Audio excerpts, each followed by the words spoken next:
كثير ناس يعتبرونها أفضل رواية خيال علمي على الإطلاق، آخرين يعتبرونها من أفضل روايات الفانتازيا. ونعم، هي عالم يجمع بين الاثنين، عالم من 45 سنة للحين والقراء يحاولون يحلون ألغازه. ودائما لما كانت تراودني فكرة أني أصير يوتيوبر، هذه السلسلة كانت دائما تقفز لذهني كشيء لازم أتكلم عنه بمرحلة ما. والبطل نفسه يقول لك: ما ألومك لو ما كملت الرواية. قصة تتكلم عن المستقبل البعيد جدا للبشرية، الشمس بمراحل حياتها الأخيرة على وشك الانطفاء بعالم الناس اللي فيه نسوا ماضيهم. التكنولوجيا البشرية تحولت لجزء من الماضي السحيق، لحطام غير مفهوم، أو ببساطة لسحر. القصة تدور حول شخص اسمه سيفيريان، والكتب هذه هي عبارة عن مذكراته. سيفيريان هو الراوي، لكنه راوي غير موثوق فيه أبداً، مو لأنه قاعد يتلاعب بمجريات الأحداث لإيصال صورة معينة للقارئ فقط، وإنما تفسيره للأشياء اللي يشوفها قد لا يكون تفسير دقيق لجهل منه بالشيء اللي قاعد يشوفه. سيفيريان هو تلميذ بنقابة المعذبين، وهي مجموعة تعذب الخارجين عن القانون بدلاً من حبسهم، أو كل من يعادي الأوتارك. الأوتارك هو الحاكم أو الإمبراطور بالعالم هذا. بكل سطر هنا في شيء مختبئ، كلمة لها تفسير آخر أو معنى مختلف عن اللي ببال الراوي، أو كشف هادئ عن حقيقة جدا مهمة بهذا العالم. طبقات تحت طبقات بين النصوص. حتى الكاتب جين وولف يقول لك: لقيت النص هذا قادم من المستقبل البعيد وترجمت لكم، أنا مجرد ناقل. السلسلة هذه هي The Book of the New Sun، كتاب الشمس الجديدة للكاتب جين وولف، وهي مكونة بداية من 4 كتب: The Shadow of the Torturer، The Claw of the Conciliator، The Sword of the Lictor، وCitadel of the Autarch. هذه الكتب ال4 هي اللي انتهت عندها السلسلة بداية، لكن بعدين وولف أصدر كتاب خامس واللي هو The Earth of the New Sun. الكتاب الخامس أجاب على أسئلة كثيرة، لكن طرح أسئلة جديدة. أيوة بالضبط، مثل أي إضافة للعبة سولز بورن، وهجي رح أجي بعدين. رح أتكلم عن الكتب ال4 بسلسلة المقاطع هذه إن شاء الله. والآن هذه الرواية غريبة وأحداثها مليئة بالمصادفات والأحداث اللي تتكرر بدون خاتمة. أبيكم تشوفون هذا الفيديو بمنظور مختلف عن الفيديوهات الثانية، ولو في شيء ما فهمتوه أو حدث حسيتوا أنه غريب أو سريالي، تأكدوا أن هذه هي نية الكاتب. واصبروا معي للنهاية، لأننا رح نشرح اللي نقدر نشرحه ونتوقع ونبني نظريات عن اللي ما نقدر، كحال كل القراء من 45 سنة للآن. السلسلة هذه رح تكون من 4 مقاطع، وراح أحرق فيها كل شيء عن السلسلة هذه، بالرغم من أنه ما يعتبر حرق، لأن في مقولة شهيرة تقول لك أنك ما تقدر تحرق أحداث كتاب لجين وولف. سيفيريان الراوي والشخصية الرئيسية بنفسه يعطيك نهاية السلسلة من بداية الكتاب، مثل ما راح نشوف الحين. أيوة ما أمزح. هذه الفيديوهات راح تكون بالتعاون مع الأستاذة نورة العنزي، كونها انتهت من ترجمة السلسلة للعربية لصالح دار شفق والدكتور ساجد العبدلي. ومو بس كذا، بنهاية كل فيديو راح تشوفون جزء من محادثة مسجلة مع صانعي بودكاست ريريدينج جين وولف، وكونهم خبراء بالسلسلة وأعمال وولف عموما راح نسألهم الأسئلة المهمة. والآن بعد ما شرحنا ووصفنا العالم اللي تدور فيه القصة وقدمنا لكم بشكل بسيط سيفيريان، جاء وقت نبدأ بالرحلة الغريبة هذه اللي أشبه بالحلم مع الكتاب الأول، ظل المعذب. بسم الله نبدأ.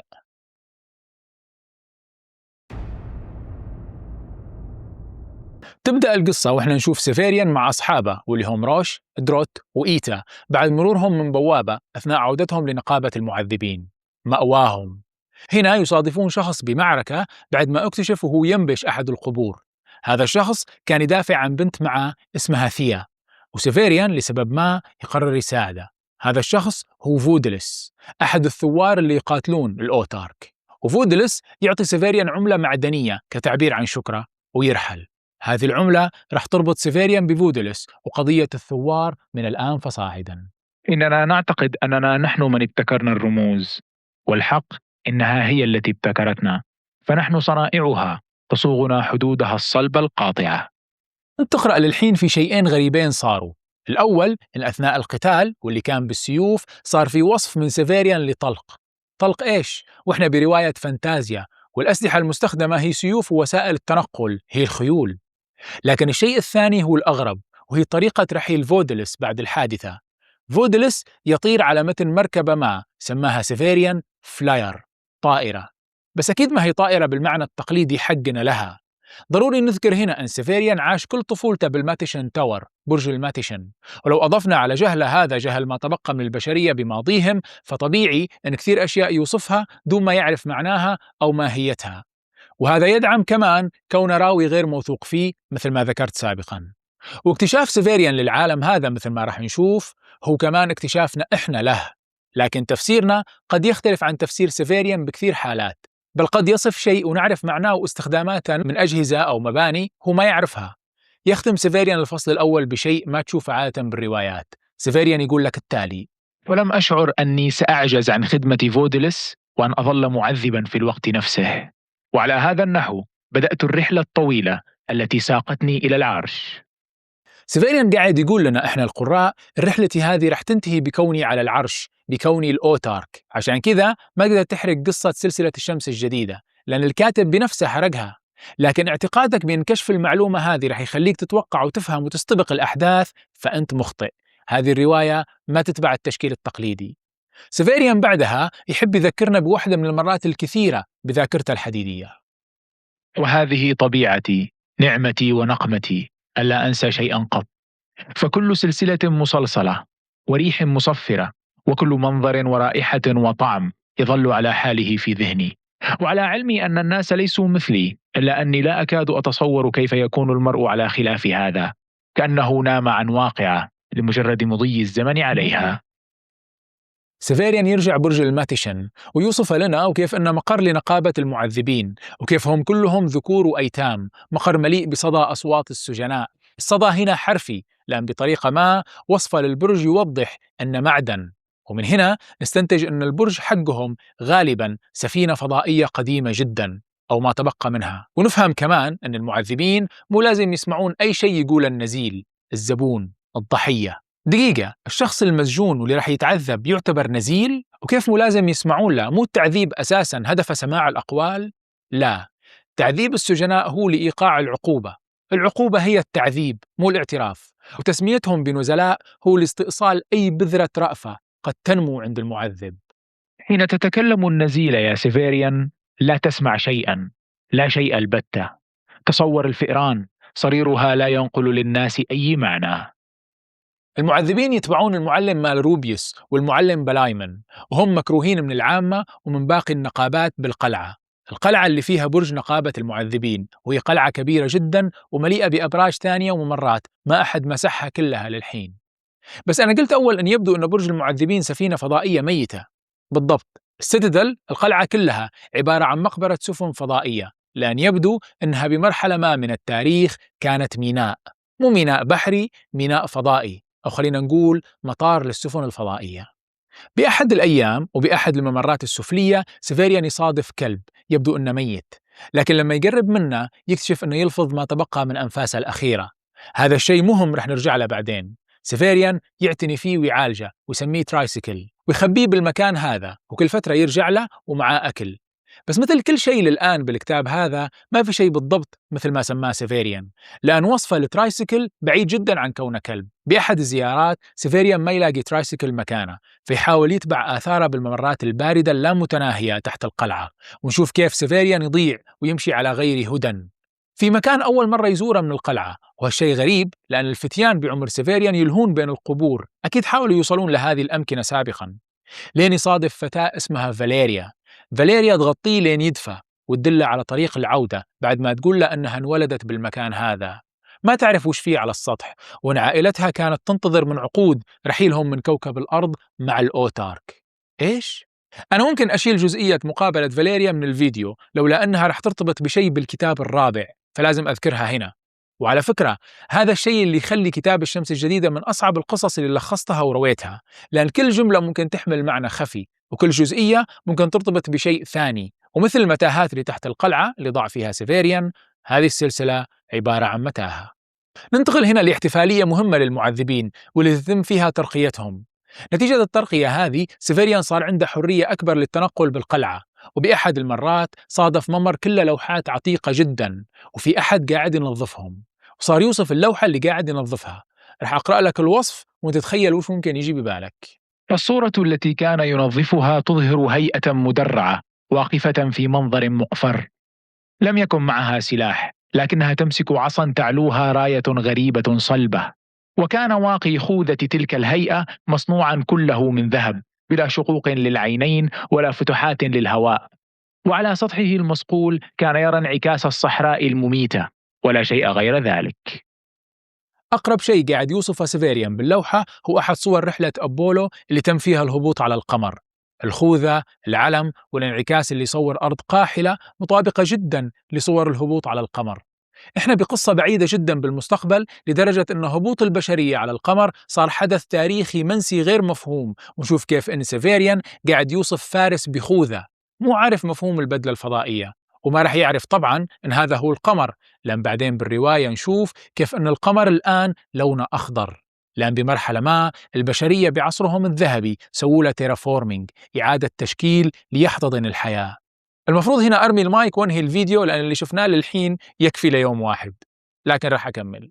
منسق اللوحات واللي هو الكيوريتر الشايب اللي كان ينظفها يسأل سيفيريان عن وجهته، والجواب إن معه رسالة لازم يوصلها للقائم على الأرشيف The Archivist.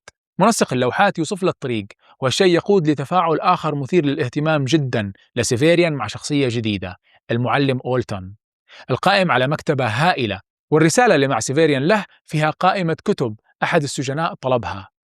أولتون يتكلم عن كيف أن المكتبة هذه أكبر بكثير من الجدران اللي تحيط فيها، وفي حديث عن كتاب بداخله عدد كبير من الكتب. لو تأخذ المعلومتين ذولا تقدر تستنتج أنهم قاعدين يتكلمون عن شيء شبيه بالفلاش ميموري أو الفلوبي ديسك. سيفيريان ياخذ الكتب ويرجع النقابة.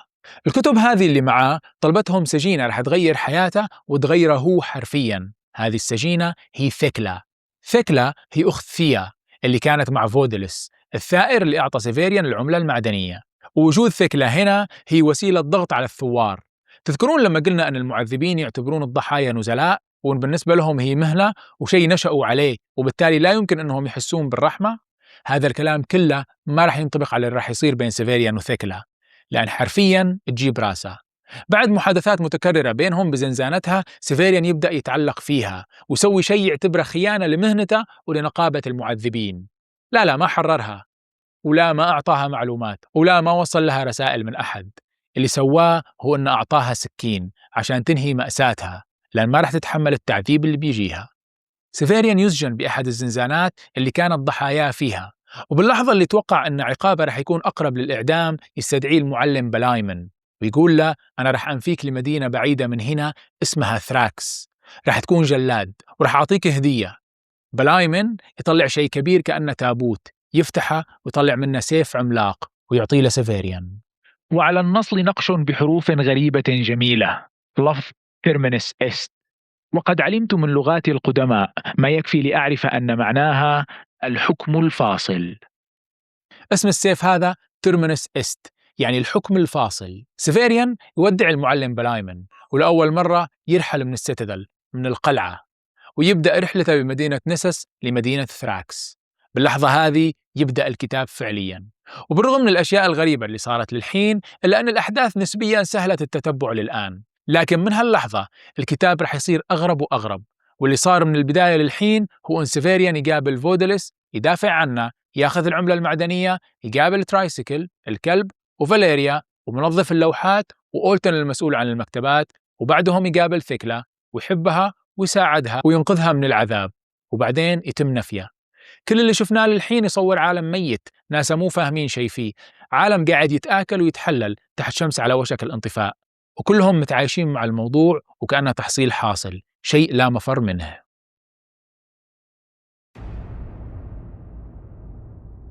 قناع أسود، عباءة أظلم من الظلام نفسه بلون يسمى الأسحم لا يلبسه إلا أهل النقابة، أهل الموت، وسيف عملاق. هذا كان شكل سيفيريان وهو يمشي بمدينة نسس، لين قالوا له بعض الحراس أنت ترى شكلك مريب، تعال معنا. أوقفوك لأني أمرت بذلك، وأمرت بذلك لأنك أحدثت اضطرابا. بحسب تقرير الأبراج الشرقية فإن كنت من نقابة المعذبين، وصدقا لقد اعتقدت أنها اندثرت منذ زمن بعيد، فقد قضيت عمرك كله في ما تسمونه برج الماتشم. بعد ما أثبت لهم أنه تابع لنقابة المعذبين، واللي هي نقابة ظن الكثيرين أنها إما خرافة أو شيء انتهى مع الزمن، يكمل سيفيريان رحلته لين يلاقي مكان يقدر يأكل فيه، والغرفة الوحيدة المتاحة لينام فيها كانت أوريدي مأخوذة. لكن سيفيريان منهك يدخل الغرفة ويكتشف أن اللي راح يشاركه فيها عملاق اسمه بول داندرز. سيفيريان يستلقي على السرير بجانب العملاق ويحط ترمينس است سيفة بينهم. نومة سيفيريان بعدها كانت غريبة ومليئة بالأحلام الواضحة الأكثر غرابة. ولما زالت ولم يبقى تحتنا إلا مد المياه المتلاطمة ولا شيء سواه، أدارت الوحش رأسها لتنظر إلي. منقارها منقار أبو منجل، ووجهها وجه عجوز، وعلى رأسها قلنسوة من عظم. طلقت أنظارنا لحظة، وخيل إلي أني عرفت ما تفكر فيه. أنت تحلم، ولو صحوت من يقظتك لوجدتني هناك. الحلم يتكلم عن عمالقة تعيش بالبحار، عن مخلوق من عوالم الرعب الكوني اسمه أبايا، لكن رح نفهم الحلم هذا أكثر شوي بعدين. الشيء الغريب هو أن يبدو أن الحلم كان مشترك مع العملاق بولداندرز، وسيفيريان يصحى من حلمه لما شخص ثالث يدخل الغرفة، شخص غريب اسمه دكتور تالوس. ولاحظ كيف أن طريقة تعامله مع العملاق بولداندرز توحي بأن رئيسه، لأن تالوس يصحي بولداندرز من النوم بالعصا. تالوس شخص قصير القامة ذو شعر أحمر، لكن هل هو شخص؟ لأن الطريقة اللي يوصف فيها سيفيريان توحي بأنه رجل آلي أو نوع من حياة صناعية artificial. تالوس ما ينام، ما ياكل، ووجهه حسب وصف سيفيريان أقرب للثعلب. للتذكير ترى احنا قاعدين نفترض أنه غير بشري من الوصف، مثل ما افترضنا أن برج نقابة المعذبين مركبة فضائية عتيقة، ولوحة الفارس هي صورة الهبوط على القمر، وترايسيكل ما هو كلب أصلاً. هي كلها أشياء لم تقال علانية وصراحة من قبل سيفيريان، هي استنتاجات مننا كقراء وألغاز وضعت من قبل الكاتب جين وولف. نرجع لوصف سيفيريان لدكتور تالوس، هو يقنع النادلة بأنها تنضم لفرقة السيرك حقته. تالوس عنده فرقة عرض متنقلة، والعملاق بولداندرز هو واحد من اللي يشتغلون تحت دكتور تالوس. ولاح لي أن وجهه لم يكن وجه ثعلب فحسب، وهو تشبيه يسير لما في حاجبيه الحمراوين الشعثين وأنفه الحاد من دلالة، بل وجه ثعلب محنط. فلقد سمعت من الذين يحفرون لكسب عيشهم أنه ما من أرض يحفرونها إلا ويقلبون فيها بقايا الماضي. حيثما دخل المعول كشف عن رصيف مكسور أو معدن متآكل. ويكتب العلماء أن الرمل الذي يسميه الفنانون متعدد الألوان ليس رملا في الحقيقة، بل زجاج الماضي طحنته الدهور في بحر صاخب. فإن كانت تحت الواقع الذي نراه طبقات من واقع أعمق، كما تحت الأرض طبقات من تاريخ، ففي إحدى تلك الحقائق الأبعد كان وجه الدكتور تالوس قناع ثعلب معلقا على جدار. ودهشت إذ رأيته الآن ينثني ويميل نحو المرأة. سيفيريان يرفض دعوة الدكتور تالوس للانضمام لمجموعته ويكمل طريقه لين يلفت نظره متجر، وقرر يدخل بحثا عن عباءة مختلفة عن السواد اللي مغطي نفسه فيه، لكن يصدم شكل البائع واللي اسمه أجيلس. استللت ترمينوس إست وبسطته فوق القماش، فانحنى فوقه، لم يلمسه ولم يتكلم. وفي تلك الأثناء اعتادت عيناي عتمة الدكان، ولاحظت شريطا أسودا ضيقا يمتد من الشعر فوق أذنيه إلى الأمام بعرض إصبع. قلت: أنت ترتدي قناعا، 3 كريسوس للسيف ومثلها للعباءة. لاحظ هنا أن أجيلس البائع المريب الغريب لفت نظر السيف ترمينوس إست. سيفيريان قال له عدة مرات إنه ما يبي يبيعه، وأجيلس يرفع السعر، لين فجأة يدخل أحد الحراس المتجر ويقول لسيفيريان: أنا أتحداك بنزال حتى الموت. إيش؟ سيفيريان هنا يفترض أن اللي قاعد يصير هو للإجهاز عليه بعد اللي سواه بثكلة وخان من خلال نقابة المعذبين، وبالتالي الأوتارك. تدخل بنت المتجر اسمها آجية وهي أخت أجيلس، وتقول له: أنا رح أساعدك تتجهز للنزال هذا، لكن لازم نروح مكان اسمه الحدائق النباتية The Botanic Gardens، ولازم نروح هناك لقطف زهرة سامة، لأن عادة النزالات هذه تكون فيها. إيش؟ أنت ككاتب صورت شيء عظيم مثل سيف ترمينوس إست، واللي معنى اسمه الخط الفاصل، واللي هو واضح أنه أسطورة تم صنعها أيام تقدم البشرية تكنولوجيا. بعدين بأول فرصة يقدر الشخصية الرئيسية يستعمل السيف هذا، تقول لا معليش النزالات هذه تتم عن طريق التلويح بزهرة سامة؟ ما في كتاب يسوي الأشياء هذه. المهم ينطلق سيفيريان برحلته مع آجية، وعلى فكرة سيفيريان صدم بجمال آجية وحبها من أول نظرة، مع أنه لسه بمرحلة حزن بعد اللي صار مع ثكلة المفروض. والحب هذا السريع رح نشوفه كثير بالسلسلة هذه. مجددا سيفيريان الراوي ما هو أهل للثقة 100%. آجية وسيفيريان ينطلقون برحلتهم اللي رح تقودهم للاصطدام بأحد الأضرحة التابعة لأحد الجماعات الدينية واللي اسمهم الباليرينز. الجماعة هذول يتهمونهم بأنهم سرقوا القطعة المقدسة حقتهم، واللي هي The Claw of the Conciliator. كونسيلياتر هو شخص مقدس باعتقادهم، وكان حي بمرحلة قديمة من التاريخ البشري. قائدتهم تقول لسيفيريان: أنا أعرف المذنبين، أنت واضح أنك بريء، بس البنت اللي معاك واضح أنها مذنبة. يفتشون آجية ما يلاقون شيء، وبعدين نعرف أن آجية سرقت القطعة وخبتها بشنطة سيفيريان. لكن هذا اللي قاله سيفيريان لنا بالكتاب بعدين، إحنا ما ندري. آجية وسيفيريان يوصلون الحدائق النباتية The Botanic Gardens، وهي مكان سريالي وساحر، ووصف جين وولف له يعطيك الانطباع هذا. نعرف وقتها أن المكان هذا تم إنشاءه والإشراف عليه من قبل فاذر إنير، الأب إنير، مستشار الأوتارك. يبدو أنه بمرحلة ما كان مكان عام للزوار، وهو مكان يؤثر على الزمان والمكان. وهنا نشوف واحدة من عدة مناسبات بالسلسلة هذه تمتزج فيها الأفكار العلمية مع السحر، الخيال العلمي مع الفانتازيا، الحقيقة مع الحلم. لأننا نقدر نعتبر أن الحدائق النباتية مكان يعاد تشكيل الواقع فيه، وأي شيء أو شخص كان جزء من الواقع هذا، وكأنه متحف لكن لمساحات بيئية وحيوات نباتية تم جلبها من كواكب ثانية أثناء العصر الذهبي للبشرية، العصر اللي انتشروا فيه بين النجوم. نشوف خلال رحلة سيفيريان وآجية اختبارهم لانحناء الزمن هذا، مدعومة بجمالية وصف وولف الأقرب للحلم منا للواقع. وهنا بلحظة عدم تركيز يطيح من سيفيريان سيفه لبحيرة، وفورا يقفز وراه. بالرغم من صعوبة الرؤية إلا أنه يلاقيه، يرفع راسه فوق يشوف يد ممدت له، لكن بنفس الوقت في يد ثانية من القاع قاعدة تسحبه للأسفل.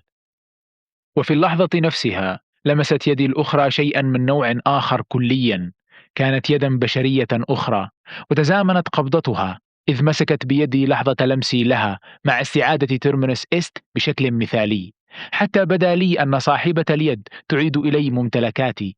شعرت بموجة من الامتنان الجنوني، ثم عاد الخوف أضعافا مضاعفة، فقد سحبت اليد يدي وجرتني إلى الأسفل.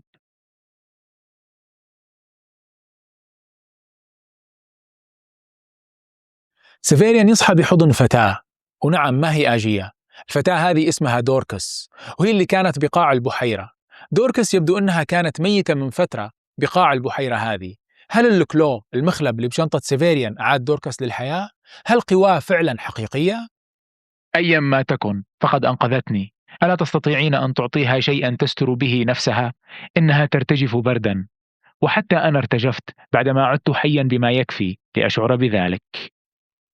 بعدما عدت حيا بما يكفي لأشعر بذلك؟ هل سيفيريان كان ميت كمان؟ سيفيريان وآجية والآن معهم دوركس يكملون رحلتهم بالحدائق النباتية لإيجاد النبتة اللي راح يستعملها سيفيريان بقتال المميت. يلاقونها، آجية تعلمه كيف يتعامل مع النبتة، ونشوف سيفيريان بعد عودتهم يتجهز للمعركة، ونشوف كيف أن آجية بدت مترددة وتبي سيفيريان يتراجع عن المواجهة. ليش؟ وهي أساساً اللي قررت تساعده بأن تقوده للحدائق النباتية لقطف الزهرة.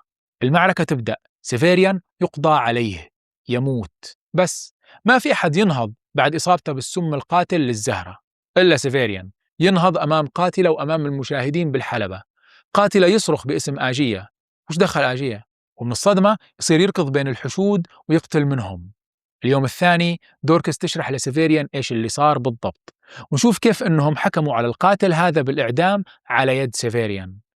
لو ما ربطت الأحداث للحين، ترى اللي قاتل سيفيريان بالساحة هو أجيلس صاحب المتجر اللي عرض يشتري السيف. آجية هي أخت أجيلس، وبالاتفاق معه لما رفض سيفيريان يبيع سيفه قرروا يتحدون بنزال للموت. سيفيريان يعدم أجيلس، ومن اللحظة هذه آجية صارت العدو اللدود لسيفيريان. ودي أوقف هنا على وصف الكاتب لتجمهر الناس لمشاهدة إعدام أجيلس، لأنه واحد من الاقتباسات المفضلة لي من قراءة الكتاب لأول مرة. ليس الحشد مجموع الأفراد الذين يتألف منهم، بل هو نوع من الحيوانات بلا لغة وبلا وعي، يولد حين يتجمعون ويموت حين يتفرقون. سيفيريان ودوركس يقررون يرحلون تحت جنح الظلام. لا ننسى أن سيفيريان ما زال عنده رحلة لمدينة ثراكس اللي نوفي لها. وهم يجهزون لرحلتهم، سيفيريان يكتشف الكلو المخلب، القطعة اللي حطتها آجية بشنطته. هل هذه القطعة هي اللي إعادته للحياة لما فقد حياته بالنزال؟ هل هي اللي إعادة دوركس للحياة من قاع البحيرة؟ طب هل هي اللي إعادة الكلب ترايسيكل للحياة؟ بس القطعة ما كانت معاه وقتها. هل ترايسيكل ما كان ميت أصلاً، وبالتالي كل حالات البعث صارت بعد امتلاك سيفيريان للقطعة؟ رح نشوف. تبدأ رحلة سيفيريان ودوركس من نسس، وهم بحديث بينهم عن معاني الأشياء وعن محادثات صارت بين سيفيريان وثكلا قبل وفاتها. دوركس تنصدم بمشهد بالسماء، سيفيريان يرفع راسه معها ويشوف التالي. فوق المدينة مبنى ضخم مثل جبل طائر في حلم، مبنى بأبراج ودعامات وسقف مقوس. تدفق الضوء القرمزي من نوافذه. حاولت الكلام، أن أنكر المعجزة حتى وأنا أراها، ولكن قبل أن أتمكن من صياغة مقطع لفظي واحد تلاشى المبنى كفقاعة في نافورة، مخلفا وراءه شلالا من الشرر فقط. من وجهة نظرهم شافوا معجزة، شافوا مدينة تحلق بالسماء أو تختفي، لكن إحنا كقراء بالمرحلة هذه تأكدنا أن ما في شيء يوصف سيفيريان على ما هو عليه. هل هذه المدينة صاروخ؟ هل هي مركبة فضائية هائلة؟ غالباً، يمكن، مدري. دوركاس وسيفيريان يكملون رحلتهم لين يصادفون، أيوة بالضبط، دكتور تالوس والعملاق بولداندرز وهم بمنتصف عرضهم. وتالوس يقول للجمهور: جاء باقي الفريق، جاء الموت والبراءة. طبعا سيفيريان هو الموت ودوركاس هي البراءة. وفعلا الاثنين ينضمون للعرض ويتعرفون على عضو جديد من أعضاء فريق تالوس وهي يولينتا. تذكرون النادلة اللي كان تالوس يحاول يقنعها تنضم لهم لما سيفيريان وصف شكلها بالثعلب؟ بالضبط هذه هي، لكنها أجمل بكثير، وبعدين رح نعرف ليش. وأكيد طبعا سيفيريان طاح بغرامها، مع أنه توه كان يمدح دوركس، وقبلها آجية، وقبلهم كلهم ثكلة. مو طبيعي. ومع ذلك لم أنجذب إلى يولينتا كما انجذبت إلى آجية، ولم أحبها كما أحببت الثكلى، ولم أشتهي تلك الألفة في الفكر والشعور التي نشأت بيني وبين دوركس، ولا خيل إلي أنها ممكنة. مثل كل رجل رآها رغبتها، غير أنني أردتها كما يراد جمال امرأة في لوحة. بعد العرض كلهم يجلسون تحت نجوم الليل ليرتاحون. بسط الدكتور تالوس ذراعيه ليحتضن الكون، بينما هنا يا عزيزي تحت نجوم تعود ملكيتها للخالق، لدينا كل ما قد يتمناه المرء للراحة. ثاني يوم وسيفيريان يتجهز للرحيل مجددا، يقرر دكتور تالوس وجماعته يروحون معه ومع دوركس، لأن حتى هم بيرحلون عن مدينة نسس.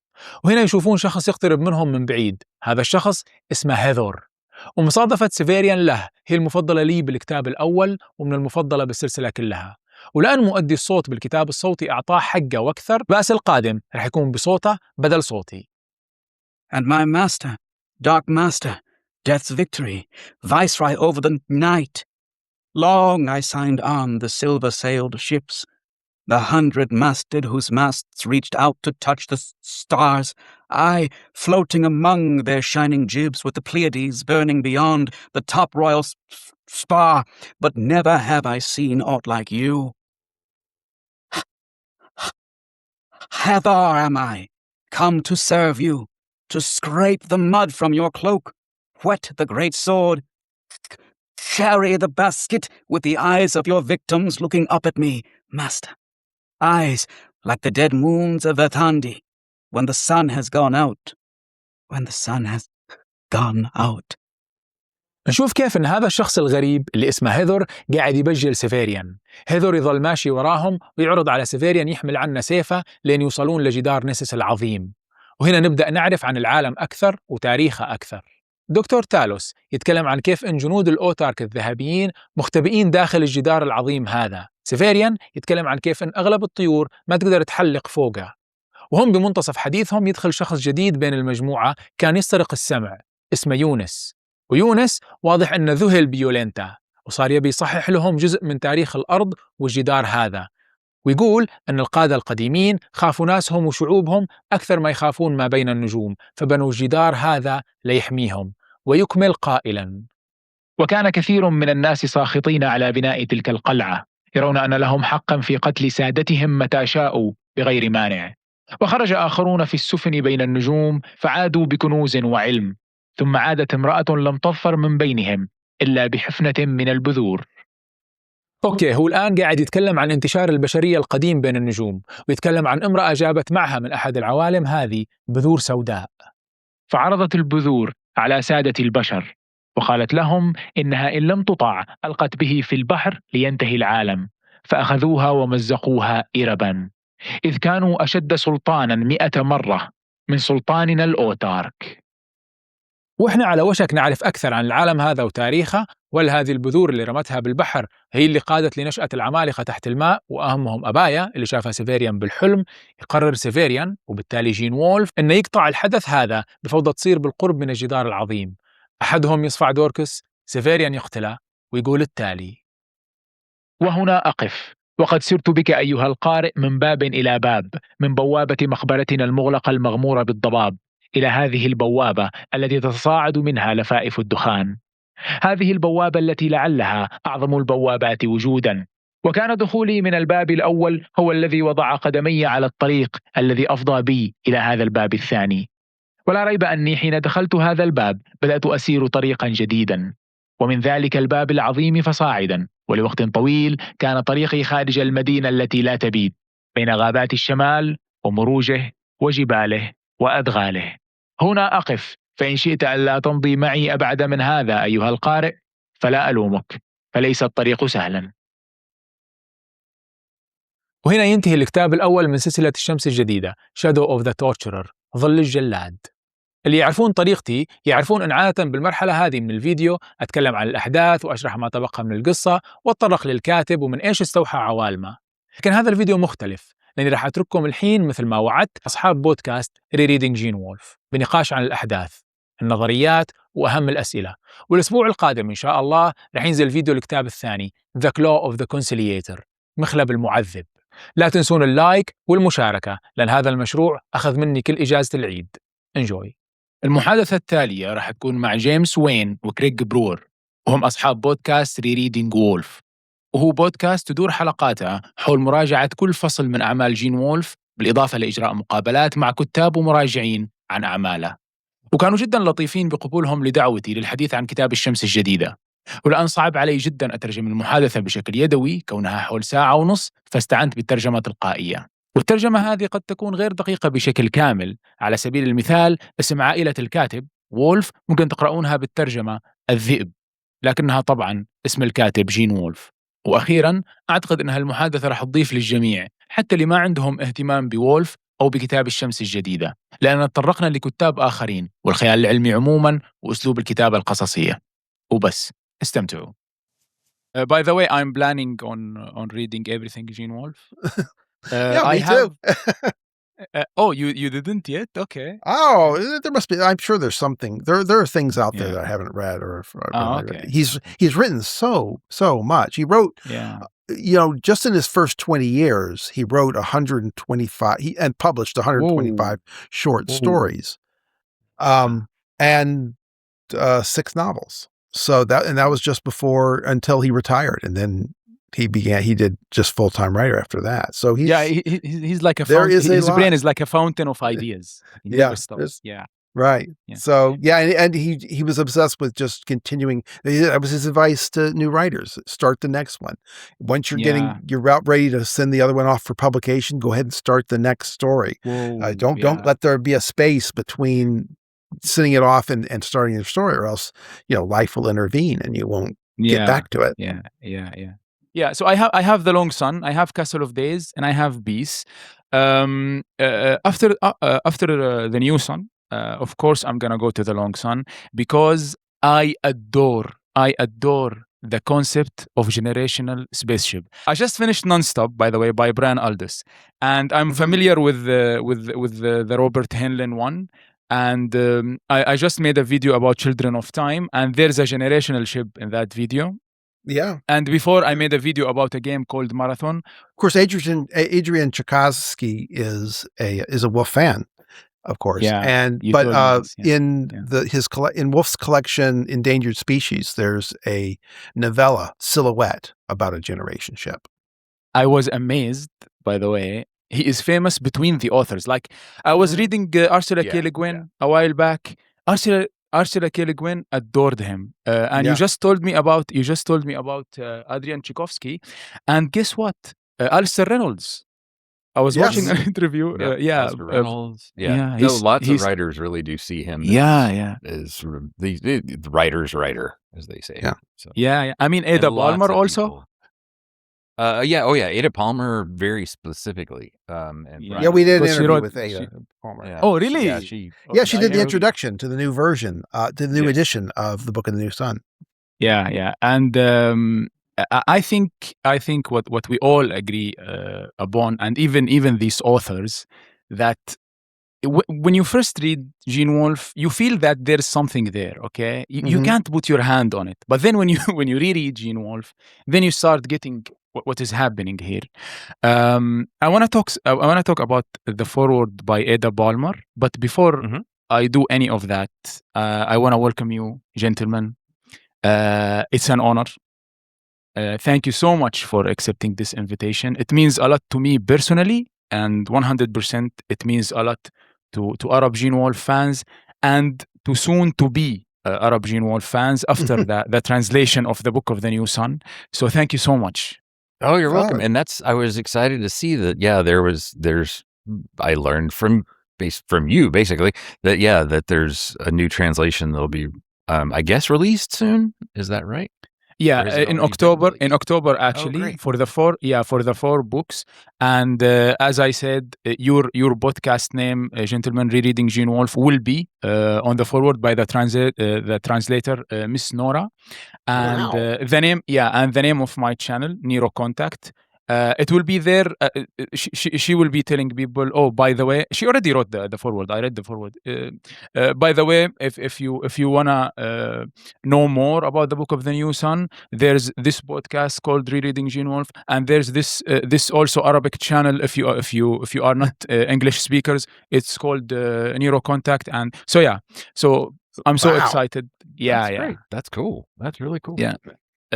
We do it for the love of literature, for the love of Wolfe, and of course to make new friends, right? Yeah. Anyways, let's start with Ada Balmer, because we were just talking about Ada Balmer, and there's something so interesting in her foreword. It catched my eye immediately when she talked about the rats developing language in the Book of the New Sun. She said something I believe that explains a lot of like a big part of Gene Wolfe writing. She said, in this library, there's these rats that develop language. In any other novel, in any other book, this will lead to something. In any other book, at the end of the novel, in the middle of the novel, whatever, there will be the king of rats, or there will be something. There will be a payoff, okay? But in Gene Wolfe, the Book of the New Sun, it's only mentioned once and never again, and it's only there to build upon this amazing world. There is no need for you to know more about the rats, but it's important also to know that in this world, it's so far in the future that these rats develop language. It's amazing. Yeah. Well, in her essay, she talks about that in literature, in world-building literature, what is often missing is clutter, which is just a lot of things jumbled around in no particular order which you have in real life. If you as far as you go look at history, no matter how far back, it's just clutter. Oh, look at this little fact. Look at this little fact. That doesn't go anywhere, and that's just real life. And Wolfe puts that kind of real life into his stories. Yeah. And she's also, Ada Balmer is also a historian. Her day job, she teaches history at, one of the colleges in Chicago. I've forgotten which one.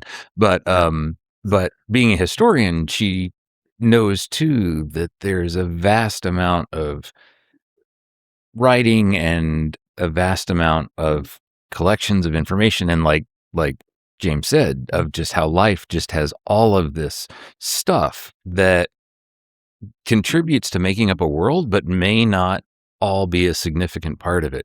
And one of the things that Wolfe does is he's really good about creating an atmosphere using those strange bits and pieces that are there, which may be important later on or may not be, may just be there to sort of fill in just a sense of the texture of the world. But I think for her that comes very much too from that sense of that's what history is really like, trying to figure out the story from the clutter. Yeah. Yes. And also even if it led to something, maybe you will not be there to witness that thing. So you will see it once and then you will go on with your life, just like Seyferian, right? Yeah. Well, look at Seyferian. He hears about all these undersea powers that control whole nations, and you never meet one. You never talk to one. Yes.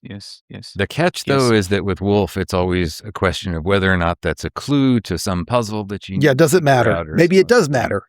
or is it there for part of the world? And, part of the fun is that you don't know. And so you do get to speculate and build a little bit yourself. But yeah. And I think this is why, after 45 years, we are still talking about the Book of the New Sun, right? Mm-hmm. I mean, if everything makes sense in the book, and if there is no this bits and pieces all around, nobody would be talking about the book now. By the way, if in case someone doesn't know, on our podcast there is an episode we talked to Ada Palmer about her her introduction to Wolfe and about Wolfe in general. Yeah, if you're the kind of person who likes and enjoys Book of the New Sun, you'll like Terra Ignota too. It's full of complex stuff that does confusing things in its own right that are very different from Wolfe. But I don't know. I still think that's somewhat underrated. Like I haven't heard as many people talk about it since it came out and was finished, apart from super fans. But I really do think that series was something of a serious achievement that needs more attention. Mm-hmm. Yeah, that's a classic for going forward, and they'll be talking about that in 20 years and 40 years. I'm gonna start with Shadow of the Torturer. In the beginning of the Shadow of the Torturer, and in multiple instances during the Book of the New Sun, Seyfried likes to remind us every now and then how good his memory is. So, gentlemen, what is happening here? Yes. Yeah, Seyfried says he has a perfect memory. And Wolfe says he has a perfect memory. Yeah, Wolfe in interviews reiterates that he has a perfect memory in order to suggest that he's not lying. But as just about anyone will tell you, once you start paying attention, you start to realize not that he directly lies about things, but he will re-describe things in different ways as the books go on.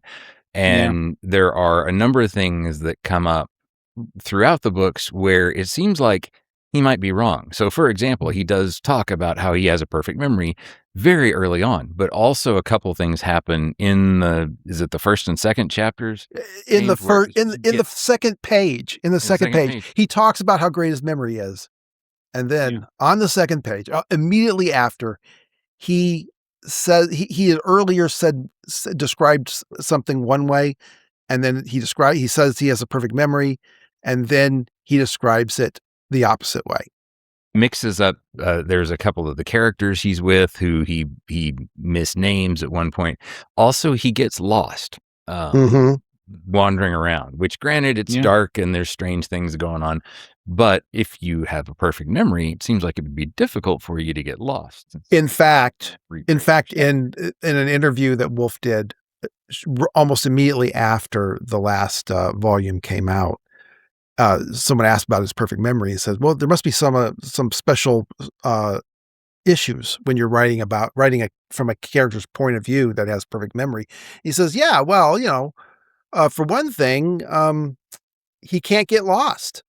Oh, great. He says, so if I want him to get lost for some reason, I have to come up with a reason for why he do so. So Wolfe had something in mind, apparently, every time you note that he got lost. Yeah. It introduces the idea that Seyfried is going to be an unreliable narrator, that he's going to tell you a lot of things about himself, but the question is whether or not he's lying, whether or not he's just being straightforward, or whether he's manipulating things to create a certain picture. Or if he's wrong, or if he's lying to himself. Yeah. And there's a bigger issue too, in that a lot of the book is really about memory and about how memory can sort of create a reality for individuals from their own perspective. A lot of stuff about being able to gain other people's memories. That's an important plot points as things go on. And then also there's an incredibly big thematic issue, which is that part of the reason why Seyfried might be something like a new Messiah or Savior figure, at least sort of the foreshadowing that you get could well be because he has, or partly because he has this perfect memory and can remember the vast variety of different people's lives. Mm-hmm. So point is, it's there. It's a fun thing to argue about, but it also really does set up one of the big themes of the whole novel. Which is all about the difficulty and the power of memory. Yeah. He does two things. He reminds you that he has a perfect memory, and he ranks all the women he's ever been attracted to. Those are the two things he does. I mentioned that in my video multiple times. It's like every time he meets a new lady, okay, and then he lists all the ladies before. Like, by the way, I loved Thekla, but not as much as Dorcas, but not as much as Yolanta. But this one is like she's I mean, you can argue that he's lying in some occasions here. Or bragging, maybe, because he is now the author, right? And he's writing from that perspective. Yeah. And he tells you early on, he's going to tell you the story of how he came from a young apprentice to become basically like the emperor of what's left of Earth. He tells you that's what this story is going to be, which means that there's a whole other dimension of this, which is that this is very potentially a large political document to shape his heritage or his legacy, or his right to rule or something like that. So that political side of it too is definitely there. I think what you referred to, Mr. James, earlier is that when he said, "It is my nature, my joy, and my curse to forget nothing." That's right. At the beginning of the book. Yeah. Okay. Interesting. Since the beginning of the book, you start noticing that this is not a fantasy setting. What's insane about it is that in the beginning, when he met Vaudulus, there is a talk about laser guns, right? Yeah. He's packing a pistol, packing a laser pistol. That's how Seiferian finds him. Yeah. So like a lot of people will know that thing about the laser gun, or they'll know what the tower that they live in actually is, but and they'll go back and be like, I never realized that until the second time I read it. But the second time I read it, it was so obvious. It was just like right there on the page. How did I miss that? But it's partly because of the way that Seiferian tells the story, which is that he'll just, treat things as if they're commonplace in his world and doesn't necessarily call attention to the things that we should be paying direct attention to really tell us a lot about what's going on. So, like, for example, a tricycle is not a dog, right? It can't be a dog. Right. He's like a fighting dog, but he's some other, whether he's genetically manipulated or if he's biology from another planet. Yeah, that's not really sure. Yeah. Not really. And he talks about how the destriers, which are the horses that they talk about all the time, but apparently they're six-legged. And they have claws, and they have claws. But he'll just talk about them as horses. Talking about him getting lost in the beginning of the novel, we're just getting started. He said that they always play in the Citadel and they know everything about the Citadel. Then immediately he gets lost when he finds Valeria. Immediately, like you just said that you are familiar with this place and you've been raised here. But then he finds the tricycle. Okay. He hide the tricycle somewhere. He goes there and tricycle isn't there, right? So he followed tricycle and he reached that area called something of time. The atrium of time. The atrium of time, and this is where he finds Valeria. Okay, what is the atrium of time, gentlemen? Well, that's a good question. One thing I'll say too, though, about that point, that how could he get lost in a place that he says he's lived in? Exactly. Time. I think one thing Wolfe does with that is he's trying to suggest to you too that Seiferian's in a place here that has so much history and things built on top of other things, which are built on top of other things, which, you have spaceships that have been so out of use that nobody sees them as spaceships anymore. They're just buildings.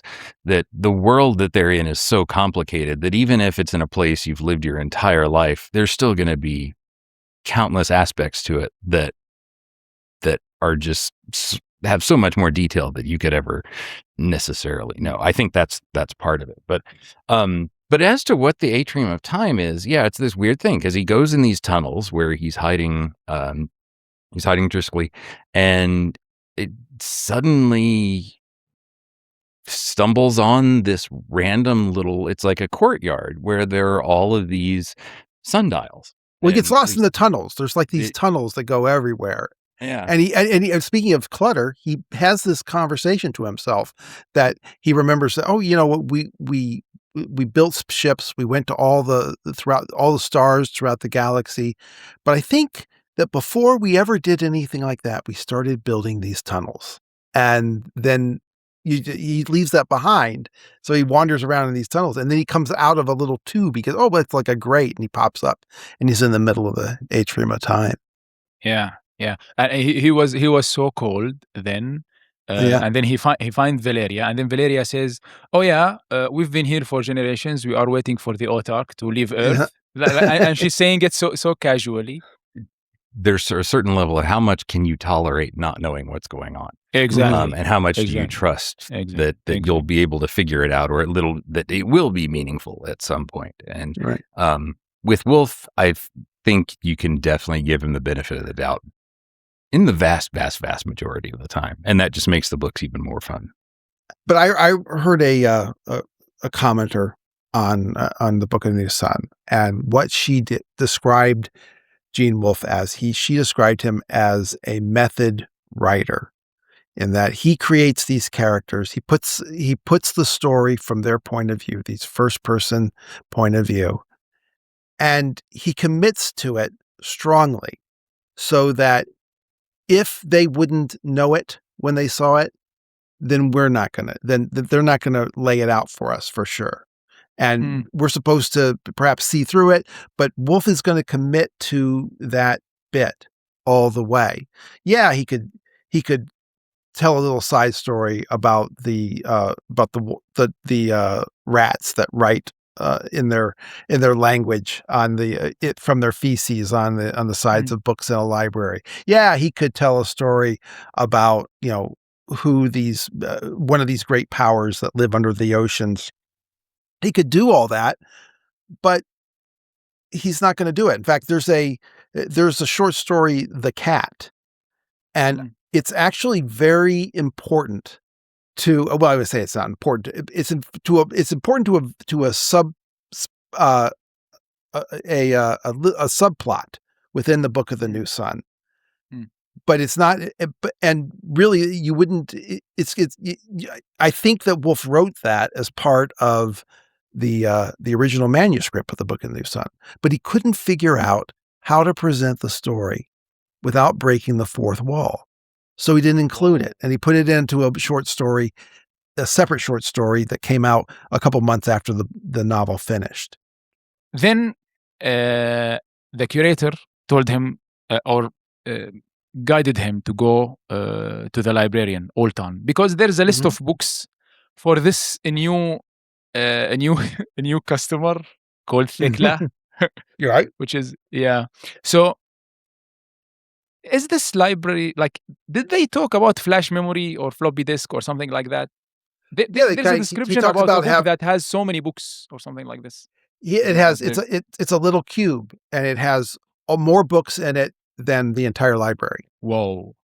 And of course, so, this is, please go ahead, Mr. Greg. Oh no, so it's obviously they know that kind of technology exists, but they can't really use it anymore. So most of the books are books, like regular books, but there are also probably countless things like that little cube, which is just one that he mentions along the way.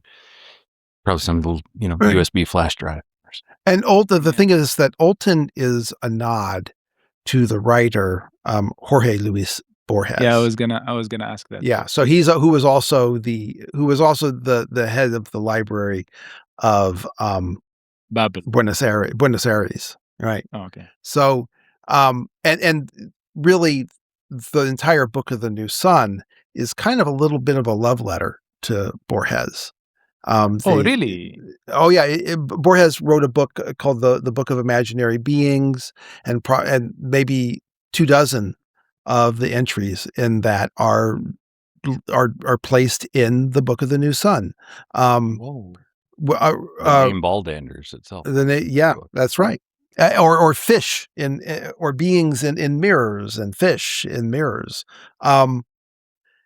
He wrote the Library of Babylon, which is about a library it's kind of about infinity. So it's so imagine it has every book. So you have a book that lists every book that's in this infinite library. So it's kind of a little study in infinity. But yeah, over and over and over, Wolfe is making little nods to Borges's stories.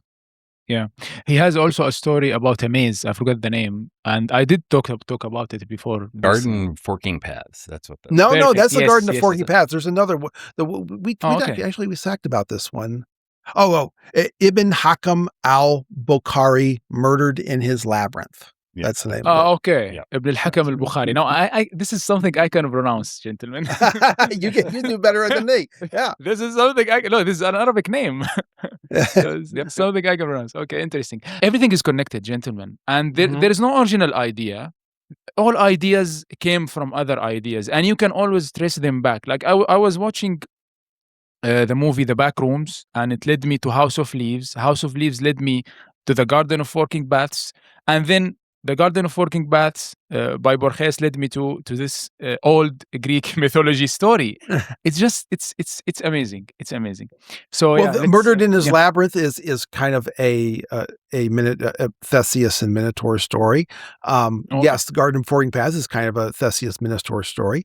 Also, just mentioned The Tale of the Student and His Son is directly drawn from Theseus and the Minotaur. Interesting. So Gene Wolfe is a big fan. Oh yeah, yes. Huge fan. Yeah, obviously. Yeah. What happened then?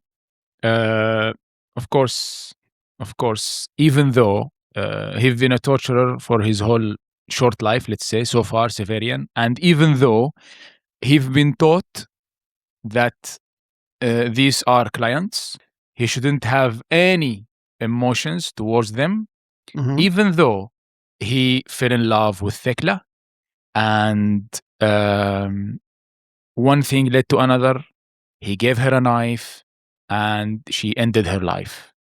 So that led to, and by the way, this is not the first thing that Seyferian does out of character. I don't want to say out of character, out of what you've been led to believe that he should be. Contrary to his training, right? Exactly. Like if I was raised in a place to do one thing, I mean, of course, at the end of the day, I should know how to do that one thing, right? Anyways, I want to talk about Terminus Est. Okay. The line of division. So yeah, but it's interesting. They translate it the line of division, but of course, there's multiple ways you could translate that Latin phrase, which including "this is the end." So okay, which is cooler, by the way. So we are in the far future. Of course, the sun is dying. The sun is dimming. The golden age of humanity is over. Humanity at some point reached the stars, and now this technology is forgotten. Yeah. Why there's a sword? I mean, why not a sword? You need a sword, don't you? How else are you going to perform? It's an It's not just a sword; it's an executioner's sword. But this sword, it appears advanced, right? Well, it's got some bells and whistles to it, right? Yeah, and it has a weird sort of liquid center of some kind that allows the weight to be redistributed when it goes. But and it's very sharp. Maybe it's more than just steel. In fact, it could well be. He cuts people. He cuts through bones very, very easily. And, okay, what if during the Golden Age, when humanity went between the stars, they brought back a new kind of iron, for example, and they made They made this. I mean, they brought the Alzabo. Come on. Well, even Gene Wolfe, as the quote translator of this, says that when I use the term metal, I'm meaning anything that you might look at it and think of as metal. It doesn't necessarily mean it's any metal that you actually know. But the idea of using a sword, this is contemporary. We think of ray guns as being something futuristic and something that we would use in the future. But to Seiferian, that's an old style weapon. It's swords and axes. These are modern weapons, or perhaps the glowing electric lances that you might use. Interesting. So, gentlemen, a very important question. What are or who are the exultants? Talking about Thekla, by the way. Go ahead. The exultants are part of they're the upper class. They're the aristocrats. Because this is a very hierarchical, I would say caste-based society, not just class-based society, but where you're born into a social level and you stay there. Now, the extra trick is that the exultants aren't just a higher class; they're also physically different because they're all taller. They're all much taller. Yeah. So, and he mentions at one point how people who had lived off-world could have lived in, suggests that they lived in planets with weaker gravity, which allowed them to grow taller. And so maybe the exultants are, people whose families had been able to travel off-world and come back at some point, which is certainly possible. But yeah, and so it's again, on the one hand, it's sort of a glimpse into the political, social reality of the world, but it also has that potential sort of science fiction background to it. That there's something also biologically, for some reason, different about them. Beautiful.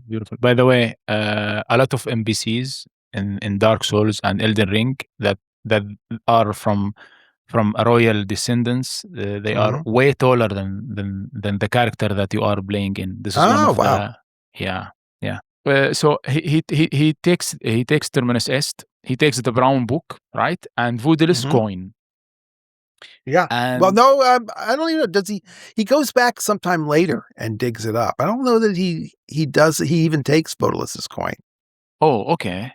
Yeah. He buries it over at his mausoleum, and he does say that sometime he did eventually dig it up, and that it was and that what he notes in the chapter 3 of the novel, it's not big, is that it did not have the face of Vodalus on it. Which is to say, it has the face of the autarch. And I'd have to get way into the weeds on this, but I think I understand what he's saying now. Interesting.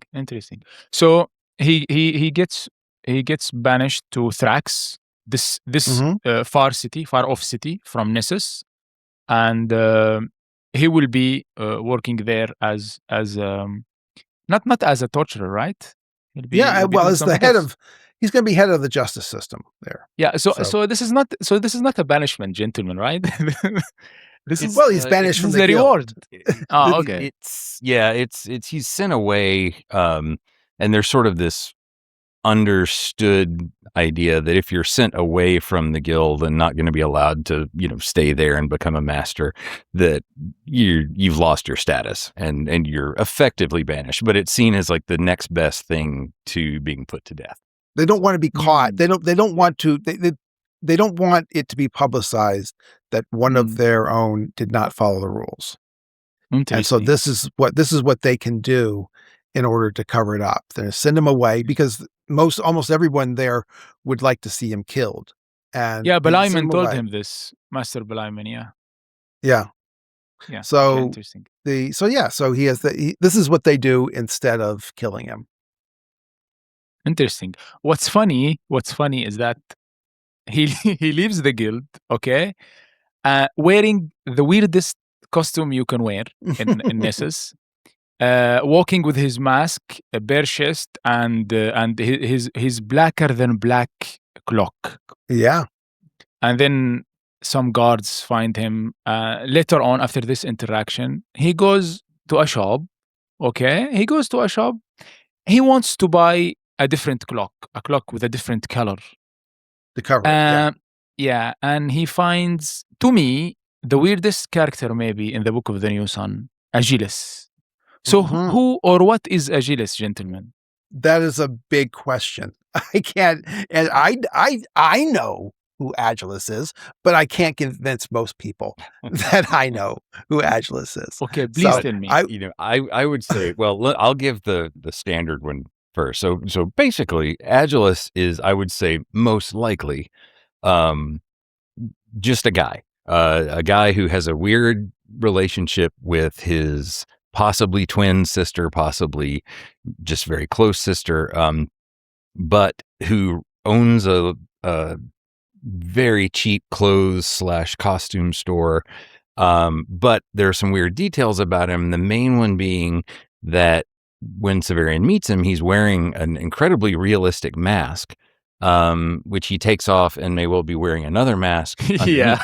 But it's left very vague over what that means. And what is it a mask of, Craig? It's a mask of a corpse, right? Of a corpse, yes. Yeah. So now what that actually means, Wolfe never develops that anymore because Achilles will spoiler here, Achilles will die soon and we don't see him. We'll see his sister for the rest of the books. But for Achilles himself, yeah, we don't know. So he's one of these characters who has all of these weird details about him when he's introduced, but they're never particularly developed any further. Just as so many things in this series, right? Mr. James. James has a different answer. Okay. All right. Well, so when Seyfried gets to that, and this is actually all developed from our close reading of the play. So Seyfried gets to the House Absolute. So there's all these huge, giant statues walking around. And when he discusses those statues, before he brings them up, he talks about these people that they were like us, but they weren't like us, but they were perfect in every way, and it's very strange. It's almost like something from Socrates or something like that. And then he moves on to the statues, and so what I have come to understand is that the statues are in the citadel of the autarch. You're going to get a description of the beginning of these cacogens, these hieroglyphs, these hierogrammates, who and how they originated, and that there were these people who, in another universe iteration, who found them on during the Galactic Empire phase, and they found these animals and they uplifted them so that they were ideal to their own as far as their concept of idealness, and those humans eventually went away. We don't know where they went, but these animals slowly evolved until they became these aliens that we now encounter and know. And so I'll just say, I'm going to lay it out, and then I'm not going to give all the proofs. So Achilles, those statues are the humanity that created those hieroglyphs, the ones that have disappeared. They've constructed bodies for themselves. Agia shows up at House Absolute. She's arrested by a Praetorian. She kills him. She gets sent to the antechamber. Thecla, as a teenager, we discover that the teenagers, exaltants, go into the antechamber and whip all the guests. And then in the middle of the night, she whips Agia there. When she's the statue that she's already met the statue, and he has fallen in love with her. And so he resurrects the body of that Praetorian and becomes and uses that as his new body. And it's possible that Agia died in the antechamber, and he resurrects her as well. But that's a little bit weaker. But Agia has had interactions with the witches. She gets the Kameian makes a mask for Agilis out of Agia's face. And so which is why the signal, when Seiferian meets him, he's wearing a corpse's mask over his own mask of Agia's face, signaling that's what he looks like underneath Agia's, under Agia's face. But they look like twins, but they're not identical twins. They're fraternal twins, a boy and a girl. So they're only going to look like brother and sister, but they look exactly alike. And so that is, when Seiferian talks to him, it feels like he's a man out of time. I had mentioned that to Craig when we were talking about it. This guy doesn't sound like, he sounds like he's talking about another different culture entirely. And he feels like a man out of his time. And that's exactly the case. And so, which is why Seiferian, when he's executing Agilis, he has a long discussion. When the guards are bringing him up, he has this sense of looking at him as if he's as if he was the leader of a troop of soldiers. And he also talks about, well, what happens? Let's say when you kill a man and you're just killing a collection of cells, what are you really killing? Well, the whole point is that Seiferian has killed Agilis's body, but Agilis, the man, lives on because this was just a body he was using. So that's who Agilis is. I have a very specific understanding of who Agilis is that, as far as I know, no one has embraced. Okay, that's very interesting. Okay, and we should say too, just as a sort of aside, this is the kind of sometimes it sounds like speculation. Sometimes it's actually like looking for detailed arguments. But a lot of the discussion of Wolfe sometimes gets into these kinds of pretty complex theories that deal with lots of close reading from lots of different parts of the book. And it's been that way since they were first published. But just the way that people would put things together, even a couple sort of famous early reviews of the book would do that to figure out little details of the book. The question is always whether or not you're over interpreting or whether or not you're actually following real clues. And so you'll see a lot of people who really like Wolfe who get frustrated with a lot of those kinds of arguments. And then other people who just dive in head first. And so one thing that we try to do is strike a good balance in offering both. And because both are very fun. And what counts as an over detailed reading? Well, the problem is there are some very, very, really detailed readings that when you really look at them are probably right. And so, if they're going to be like that, then it's hard to say, well, Wolfe could have been hiding some very subtle, complicated clues and puzzles in other ways too. And you can't just dismiss them just because they start to get complicated. But that's part of the fun. And that's one of the things that Craig, he doesn't really buy, at least maybe less than half of the theories that I'll put together in order to try to make sense in a literal way. But Craig could point out, well, perhaps this kind of storytelling by the reader is exactly what Wolfe intended. Mm-hmm. Yeah.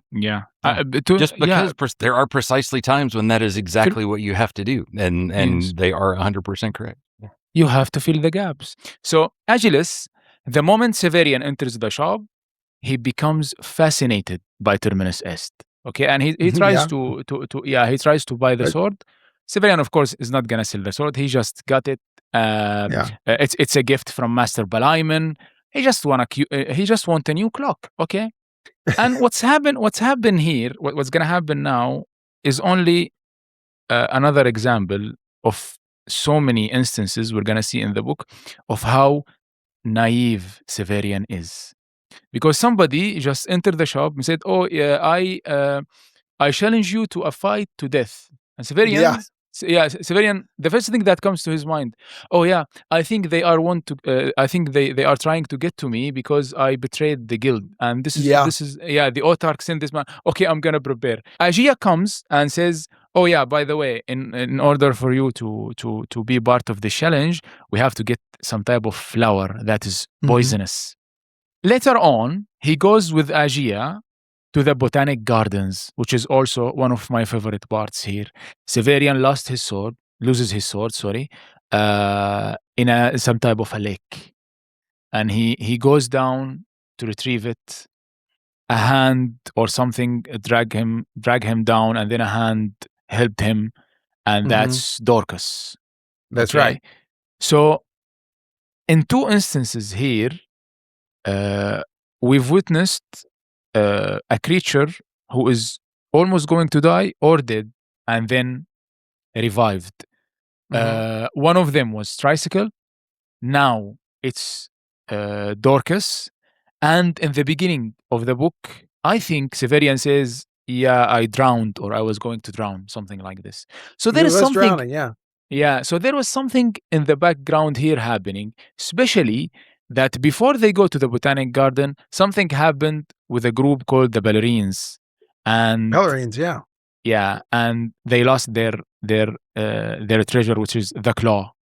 Right. And the claw of the conciliator, right? The claw of the conciliator.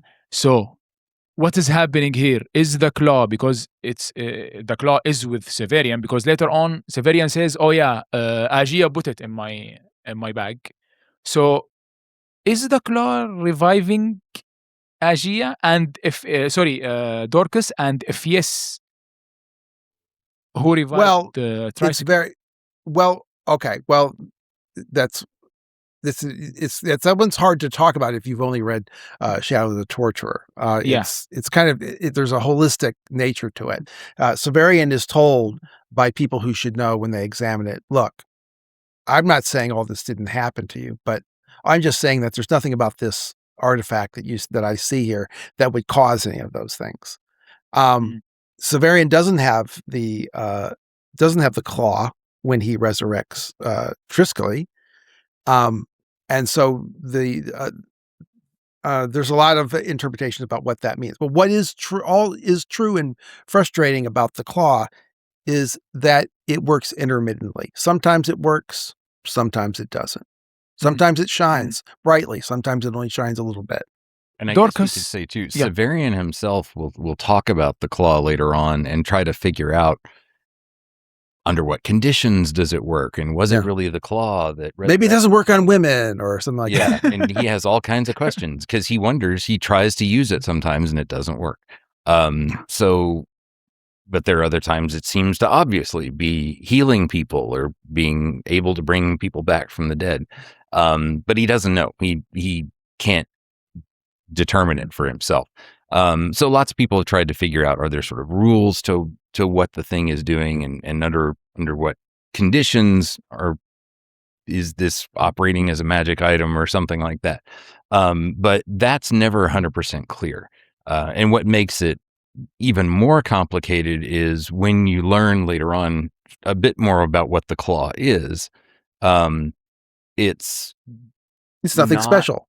It's nothing special. Although it could be, but it's not special in the way that people think of it as some kind of divine artifact or magical artifact or something like that. Because what seems to give the claw its power is that it's somehow connected to Seyferian from the future when he's become the conciliator, or which means in the sort of that part sounds very sort of supernatural or fantasy like, but what it also means in sort of sci-fi sense is that he's somehow connected to the power of a star that's going to come or a white hole that's going to come renew the sun. Yeah, they called it the fountain. Yes. Yeah, this power. So, but that doesn't necessarily clear anything up about was it the claw or not that resurrected things, because it still doesn't seem to work like that. So what I think is going on there is that there's this strong sense that there are miracles that can happen in the presence of something holy, but they don't follow rules. It's not like it's just a sort of, a game where you have a magic item and you use it and it follows the rules that it's supposed to follow. Instead, it's operating on some other logic that you may not understand, whether that's a sort of divine grace or whether that's randomness or just something totally unknown. We don't know, but and Seiferian never knows either. Yeah. So it's never 100% cleared up. But yeah, there are loads of places in the book where resurrection seems to happen all around Seiferian, sometimes in the presence of the claw, sometimes not. Sometimes he wants it to happen, but he can't make it happen. But it is something that he tries to sort of develop over time so that he's going to be doing less harm to people. Which I think more of his place. Yeah, which I think supports the lingering idea in the book or in the series that there is always something greater at play here, behind the scenes. There's always something that Seiferian can't understand and us readers can't understand, and you feel it in the book. And this is one of the reasons why this book has an atmosphere. By the way, I never thought that a book can have an atmosphere before the Book of the New Sun. Literally, I always think that you can feel the atmosphere in music, you can feel the atmosphere in a video game, you can feel the atmosphere in a movie, but feeling the atmosphere in a book, you can definitely feel it in the Book of the New Sun. I mean, you can feel the weight of the world. You can feel that this is really a world that is forgotten. This is a world that all people in it, they are waiting for something. The Valeria people, they are waiting for something. Vodelis and his people always talking about the great age of men, and they want to bring that back. There is something that is dying here, and it's not just the sun. And you can feel the atmosphere. You can feel also the alienation in the story. Like the characters you meet, yeah, they are humans on paper, but sometimes they don't act like humans. And I'm gonna come now to Dr. Talos and Boldander's to emphasize on that point also. But the atmosphere of this book, it's like there's no parallel to it. Well, that's why on the joke on social media is that you'll have any kind of random thing that someone posts, and then someone will comment, "This is just like the Book of the New Sun." And I say, "Well, really?" Because because not because it's specifically about that, but it has that vibe and that atmosphere. Yeah, amazing. It's also the reason, I think it's that atmosphere that keeps so many people reading it, even when they're like, I don't know what's going on. So, exactly. Yeah. Well, and that's the beauty of a Gene Wolfe story and a Gene Wolfe novel is that you want to talk about it. You don't really feel like the book is over until you've talked to someone about it. Yes. I mean, imagine experiencing something that's unique, and then there's nobody else to talk about. I mean, what's the point, right? Yeah, what's frustrating. The point? I mean, it's frustrating. Also, I think that every individual experience is a human experience. It's a collective experience. You can't just experience things alone and never talk about it to anybody else. Yeah. Like I can. It's just. I mean, we are, at the end of the day, we are social. We are social creatures as a human beings. So yeah. After they finish with the botanic garden, they of course they take the flower. Agia teach Seiferian how to use it or how to wield it, and then he goes for the battle. Oh, well, we should say that they stop at the Inn of Lost Loves, and it's kind of a bigger deal. It doesn't seem like all that big a deal as for why are we stopping, but for the paper that somebody it doesn't. But yeah, somebody leaves a note, and it's very confusing to Seiferian. And Agia seems to think that maybe it's Seiferian's friends in Vodelis's camp. Seiferian thinks that it was someone trying to leave a message for Agia, and and it's really for Dorcas. Someone says, "Hey, you're the image of my mother, of my dead mother." And don't trust this woman you're with. Yeah. And actually, I think it doesn't pay off until the fourth book. Yeah, that's true. Absolutely true. Yep. Yes. Which is, by the way, I've said this in my video when I was talking about it. You know, when you write a script or a video about a novel, you choose some things to leave out, right? Mm-hmm. With this one, I didn't know what to leave out. You know why? Because you could have ignored something now and comes back in the fourth book. Just like this. So if I talked about it in the fourth book and I didn't mention it in the first one, people will be confused. Like, why didn't you bring that up? Why now? That's what's important. I mean, Seyferian is enough. Also me.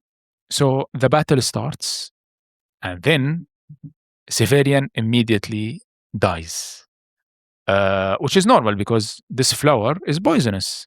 Mm-hmm. But then it's deadly poison. It's a deadly poison. But then he doesn't. He doesn't. And this is what makes Achilles like he panics and he goes around runs away and kills 9 the people. arena. Yeah.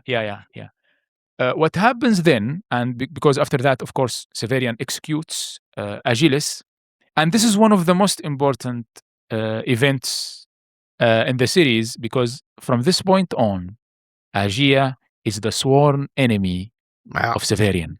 Mm-hmm. Yeah. And go a little bit back to when Seyferian goes to a place the moment he leaves the guild in Nessus to find the room to sleep and a meal to have. And then he goes in and there's a giant on the bed. Yeah, he sleeps with a giant. And this is a little nod to Moby Dick. I think a lot of people don't always everyone talks about it, but then a lot of people rediscover it all the time because the main character in Moby Dick sleeps with a cannibal headhunter, and so which is kind of like Seyferian. So Baldanders would be Ishmael in that sense. So he puts Terminus Est between him and Baldanders, right? Of course, we don't know yet that his name is Baldanders at this point. Right. He put the sword between him and between the giant, and then one of the weirdest things happened. I mean, if you can call anything weird at this point in this book, a dream happened, and in this dream there's giants. There's these giant creatures under the water, which they are Abaya and Erebus. Okay. Mm-hmm. And there's more. We don't know how many more, but there's more. And one of them. Okay, my question is here: did one of them talks to Seyferian through the dream? The Undines, the mermaids, they call themselves the daughters and wives of Abaya, and they are basically in this dream reaching out to him. Seyferian is riding out across the Western Ocean on a pterodactyl, and then it swims down to the water, and Seyferian dives into the water, and then he has this encounter with the Undines, and it's really, really beautifully written. I love the scene. Yes. I love everything they say. I agree. And then they show him a little puppet show of a little guy with fighting with kind of like a little sword, and he's fighting a big guy with a big club, and eventually the little guy kills the big guy, and the big guy just floats up. Wow. Does this foreshadowing that somebody behind the scenes is controlling humanity? Well, that's okay. Well, that depends on what you think the undersea powers are, which is not. I should say, when we talk about spoiling things, almost not everything, but almost everything in this book is just some guy saying something that they think. Yes. It's not really. It's not. It's an opinion. It doesn't mean anything. And this is certainly true for Abaya and Erebus. They are, we don't, where they come from, what are their motivations? All these things are in debate. Yeah. Well, I think we know. I think we know where they come from, and we get the answer at the end of the first book. Actually, we're gonna get there. Mhm. But before, somebody enters the room where Seyfried and the giant slept, and this short guy, red-haired guy, okay, if we can call it guy, names Dr. Talos, Mhm. okay, and from the way he's treating Bollanders, it's like his master, right? Yeah, he's like he's his doctor, he says, but he basically bosses him around. He beats him with his cane. Later on, they were eating, and Dr. Talos was trying to convince a waitress there, which is, by the way, Yolenta, to join them. Later on, we know that this is Yolenta, but at that moment, Seyfried describes Dr. Talos, and it's as confusing as Achilles, right? Yeah. What do you think of Dr. Talos? Is he artificial? Are we talking about a robot here, or what is it exactly? Well, he we know says that he is later on, and talks about how Ballanders created him to sort of keep tabs on him as things go on. And plus, the first description we get is that Seyfried reacts to him as if he says he's a fox's mask, like a fox-shaped mask. Stuffed, yes. Yeah. And so he's obviously saying, like, this thing just doesn't look totally real. It's just creepy. It's sort of uncanny valley kind of thing. Nowadays, we might say that, he would look like some kind of AI creature come to life or something like that. But it's this odd sort of super witty, super sort of clever intelligence, but around something that just doesn't quite make sense. So at the time, because Ballanders barely speaks at all, and seems pretty slow, and seems lazy because he wants to sleep all the time or something. That Seyfried just assumes, oh, Talos is the master and Ballanders is like his servant or something like that. But it becomes pretty clear that something's weird with the two of them, just because there's not a whole lot of sort of rhyme or reason to what they do. I mean, they talk about how they're traveling actors or something like that, and and putting on plays, but they're an odd pairing to put on plays. So it's just a very strange situation that Seyfried kind of gets caught up with these random characters, and it really doesn't seem to want to have anything to do with them. No, he says, "Yeah, I'll meet you in a couple then he tomorrow." Just goes, yeah. But I have no intention of ever seeing these guys again in my life. But yeah, Talos is actually he's one of my absolute favorite characters, because he seems, on the one hand, to know a lot more about what's going on than he lets on, but at the same time, he doesn't really have a whole lot of agency or power in this world. Like, he just doesn't. He's just kind of there to look after Ballanders, or desires them, or even desire to. Yeah, I mean, he seems sort of amused by human drama, is sort of what's there. But and I've always thought too, I've never quite figured out exactly what, but I've always felt like there's some Pinocchio story in the back. Oh yeah. I think it's mentioned a lot, right? As the fox and the cat getting Pinocchio, because and it actually, there's other layers to that, because in the Pinocchio story, they take him to the Pleasure Island, where everyone who goes there gets turned into a donkey, and in a sense, that's sort of the waitress's fate when she gets transformed and changed. And there's actually a scene where Dorcas has been alone with them for some time, and she says, when I'm alone with the three of them, I feel like I'm all by myself. Like no one else is actually there. Yeah. And so there's all that. Wait, who says that? Dorcas. Dorcas says that in Claw the Conciliator when he gets reunited with her. She says, "Haven't you noticed that you're with the three of them, and I feel like I'm all by myself. That there's no one else really there." there's a play that Dr. Talos and his group travel around and like play it for people, right? Right. Him and Boldanders, and now he convinces Yolenta, she was the waitress, to join, and later on again reunite with Boldanders, Yolenta, and Dr. Talos. We are also going to the Great Wall of Nessus, so we are going with you, right?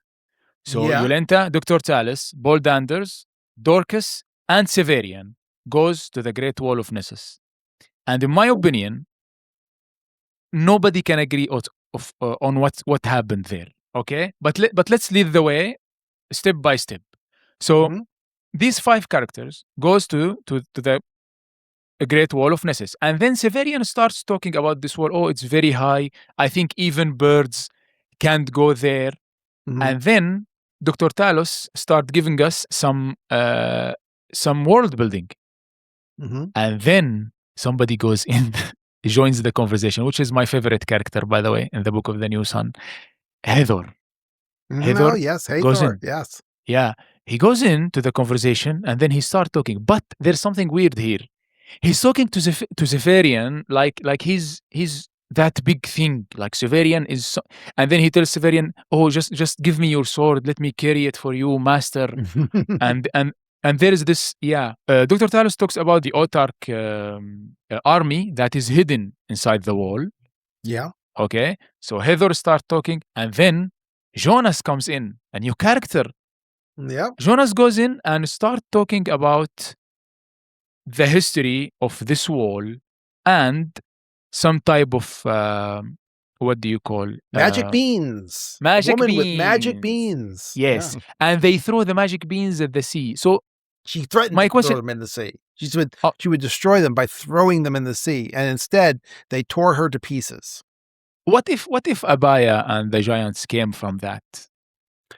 That is plausible. Unfortunately, I'm not sure I understand. There's a lot of things I don't understand. Why this is being discussed here. I don't understand who this woman is. Where does she come from with these magic beans? Do these magic beans really, do all of these sea powers grow from these magic beans? Like, you see these toys where you put them in the bathtub and then they grow to large size and then they dry out and they shrink again. Is that what the beings out in the ocean are? I find it very attracting to think that the beings have something to do with the great powers, but I can't figure out how to make that connection. And the story just comes off as a fairy tale kind of story. Yeah. So yeah. So, I mean, when the problem with this book is that if you decide it's fantasy, you read these stories one way. And if you decide it's science fiction, that it tilts even a little bit over to science fiction instead, it affects the way you interpret everything that happens in a different way. And this is what made Father Anier's Mirror fascinating to me. Mr. Craig, what do you think from your perspective happened there? What is this? What's that about black beans? The beans I'm not exactly sure about. I think it probably has something to do with a lost fable about how Abaya or the other creatures were sort of spawned on the world or transported or something like that. But I kind of treat that as a little bit like the Brown Book stories, where a lot has been lost over time, and you just sort of have this leftover legend that has some truth to it, but you're never going to know exactly what that actually is. I do think, though, it probably is supposed to be an idea that the Abaya creatures were somehow, and the Undines were somehow seeded onto the world by something from another planet. But as far as if there's any more detail than that you could pull out, I really don't know. I kind of doubt it. Yeah, well, the exact quote is, she displayed the beans to the lords of men and told them that unless she were obeyed, she would cast them into the sea and so put an end to the world. So she is threatening them. They had her seized and torn to bits, for they were 100 times more complete in their domination than our autarch. Yeah. So maybe she didn't spread the beans, or maybe she did. Who knows? Well, that's the other thing. She doesn't look like she actually did that. In which case, if they're the I should say that among readers, those undersea powers are often called the Megatherians, and so it doesn't sound like if they're the Megatherians, then she didn't ever spread those beans. And in which case, if she didn't do anything, why are we getting this story? I don't know. I can't figure this one. Exactly. This one, I don't really know. Greg can attest that I have a theory about everything, and this one, I just keep coming up short. Okay, and also don't forget that this is Jonas talking. So maybe Jonas is wrong. Maybe this is one of those stories that have been told so many times and throughout many generations that it was changed and forgotten, and maybe but he doesn't strike me as that kind of guy, though. Really? I just feel like Jonas? I think he's been around for a long time. He's got a long history. He's an old He knows a sailor, lot yes. about what the world is. I think he knows something, but I don't. What it is he's conveying, I just don't know. Yeah. Okay. Now something happened. Something happened at the wall. What is it, gentlemen? Please, somebody. This is the one thing that me and Craig agree on. Yeah. Now, not everyone really? agrees with me and Craig. We but feel this is like we've settled. Yeah. That's the one thing. We're Okay, confident that what we think we happened? figured it out. Okay, so the chapter is called Hathor. Yeah. The Hathor shows up. Hathor they go to the wall. Talos talks about, first thing that happened is they meet up with Jonas, and Hathor at this point kind of covers his eyes with his cap, and then you never hear from him again. The implication is that he is separated from the group. The Talos talks about what the people are doing in the wall. They're watching for wanted criminals, and at any time they see one, they'll sally forth and capture them. We also know that Hathor has already been enlisted by Agia to help her kill Siverian. Okay. So he keeps release. He has you mentioned the mirrors. He has these sails from his ship that he calls these creatures from. Yes. That can kill. And so one of two things happens. What Siverian knows, and he mentioned several times, the Ulans came out and attacked the crowd with their laser lances or whatever they are. But why do they do that? One of two things happens. One, they saw Hathor, and Hathor is a wanted criminal. Okay. Two, and the Ulans don't really care about people. They're famously they're famously just barely above brigands themselves. The other possibility is Hathor has released a creature in the tunnel to kill Siverian, and they're fighting that. So that is. And I think somebody slaps Dorcas. Well, there's a riot. First of all, begins to be a stampede and a riot, and he starts whipping his steed. He's on a cart or something like that, and he whips Dorcas. And Siverian was going to show off to Dorcas and perform what he calls an excruciation that he knows from the tower against this guy to get back at him. But all he does is ended up knocking him from his cart, and he gets run over in the wheels. But we don't really know. But what caused the riot? We don't really know. I mean, I think I know. I think that we have enough information to guess, but exactly what happened, we don't know. Siverian never comes to any specification other than that the Ulans began attacking the crowd. Okay, what about the Autarch's army in the wall?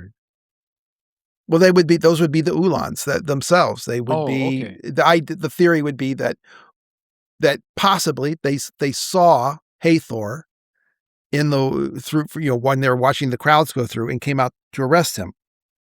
Okay. Perhaps that's what they were doing.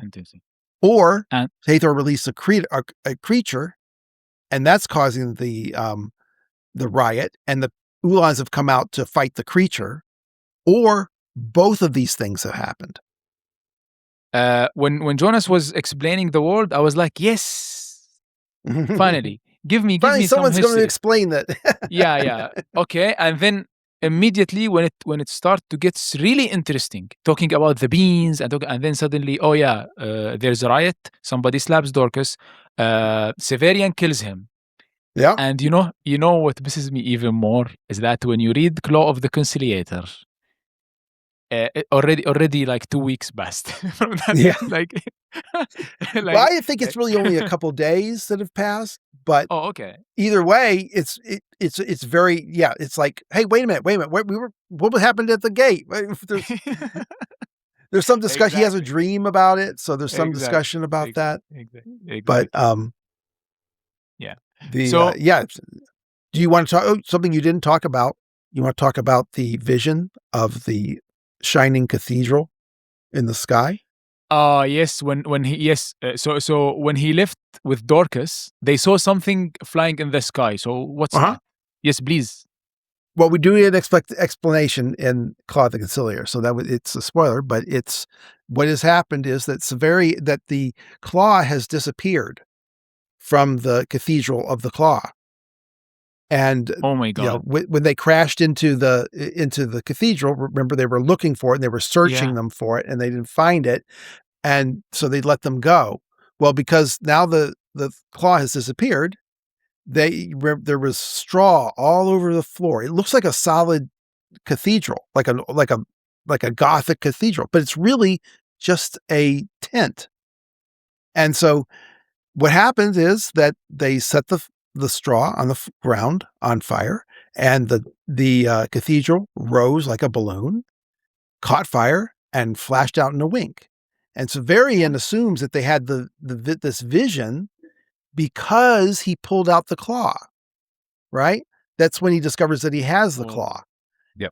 But in fact, they also have the conversation right there about sort of the different meanings of words and symbols, and how there are the same thing that happens can have multiple meanings at the same time. So it's certainly literally possible that, this was just like, hot air rising like a balloon that created this. Yeah. But at the same time, it was also this, semi-spiritual symbol that, the temple had lost its holy relic, and so was, rising up in a sort of death moment or something like that. Beautiful.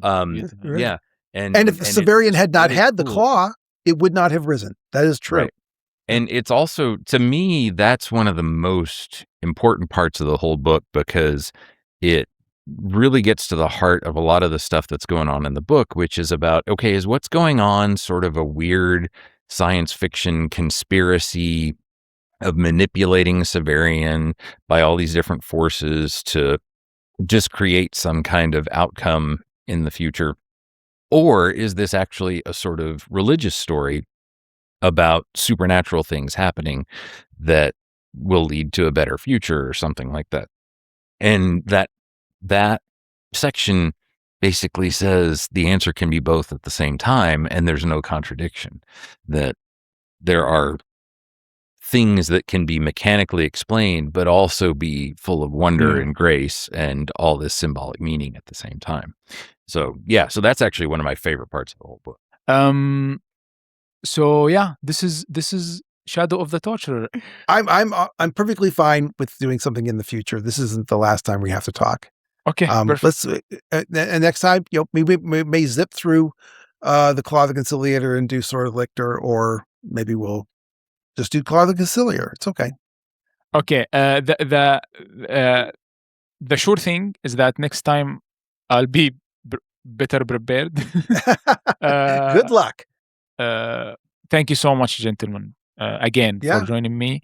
It was a pleasure. I really enjoyed the conversation. Genuinely enjoyed the conversation. And thanks for doing it. And I'm just so glad that with that translation, there's going to be a whole group of people who will be interested in it. And I'll be honest, one thing that I would be very curious about is there's a range of different sort of religious interpretations of the book. Yes. And having someone that's not from, having enough people who are not just from, I'll be honest, there are a lot of people who interpret the books from a pretty standard Catholic interpretation, Catholic Christian interpretation, which is valuable in its own ways.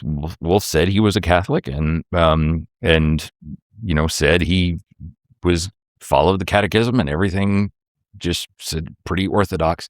But what he does in New Sun is play with a lot of theological and religious ideas.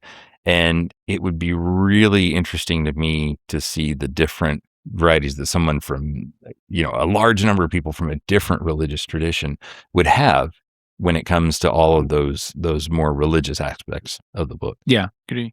And also he called himself speculative fiction writer, not a science fiction writer, not a fantasy writer, speculative fiction. He's thinking about these things. Yeah.